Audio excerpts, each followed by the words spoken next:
Let's make lard by rendering pork fat. This is the fat that I got from a local farm from the whole hog that I purchased. I would say it was about 10 pounds. First, you need to cut the lard up. Well, I cut the pork fat up. Some people call it lard, some people call it pork fat, but I cut it into small pieces so that I can then mince it, which you will see coming up. Don't mind my cutting board. It was running away from me. I should have put the napkin under it, but I forgot. You need a sharp knife. Make sure you have a sharp knife, because if not, it's not going to cut. It's going to be difficult.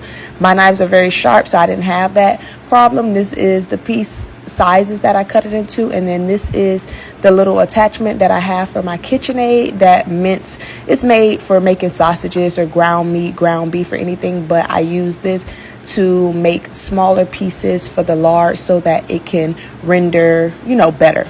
You do see water at the bottom of my Instant Pot. This is so that the lard doesn't stick or burn at the bottom. You put about 1/4 cup, just enough to cover the bottom.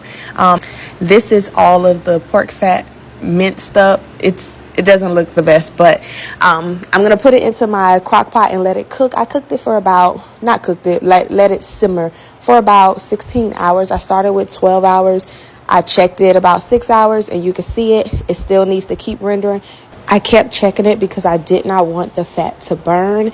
I can tell that it still needed to cook some more, so I let it simmer some more until it was kind of all done. I strained it about 6-7 times. I strained it through a regular mesh strainer, a fine mesh strainer, then I strained it through a cheesecloth, then I strained it through the paper towel, because I wanted to get all of the fat parts out of it, because that's what leaves the flavor, making it taste porky. And I didn't want that. I want my lard to be universal, which it is. That's why it's so clear like that. I was sure to get rid of all the impurities. I ended up with 7 jars of lard.